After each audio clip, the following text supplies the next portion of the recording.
Laira Kachapizo ono mukyala akunoonya kuba akwagala nnyo. Kozesa engoye zino linda konka bagambe bayinza okugamba omukazi mwamusanze nedda. Bwenti bwenkola uniform.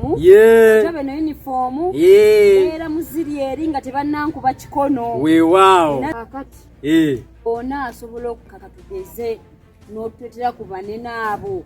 Ne batuwa emisomo ebintu bino nga bwe bitambula oba nawe tosobole kubanga tulinnye emabega bannabitone abamu totumye westukidde era kati gwenga munnabitone nkutuuseeko naye ate wowo ne ba videographer bemmanyi nga bakugu naye ng'ate nabo tebalina be bakola nabo content ate waliwo nabali abamanyi bino ebintu bya loyalty ebyo systems nga bwe zitambula nti movie bwe beetambudde bweti oba ofunako ssente bwe ziti nabo tubalina kati bwe tubanga tulonze bulungi ku Lord Mayor tetugenda kubanga maaso tugatonuliza Kenzo yekka ekibuga nga Kampala bannabitone mwenna si bazanyi ba movie mwekka tugenda kuteekawo enteekateeka ebabangula tuleeta abakugu basobola okubanga si bannabitone naye ng'akimanyi nti kati gwe bw'obanga otadde movie yo ku Netflix obanga mwakola contract bweti ne bweti ofuna bwoti ne bwoti nti ne bwe waba waliwo platforms ezizze empya oyina okupgradinga mu byenfuna byo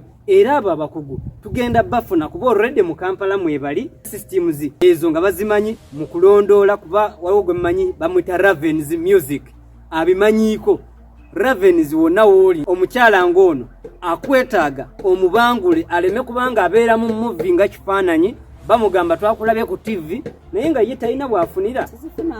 Yes, so webale kubanga otulaba ku platform yaffe ku Cocktail Show mbadde n'omukyala ono gwe bayita Doreen Nakimera. Emmanuel Moses Senyonga, aspiring Lord Mayor 2026.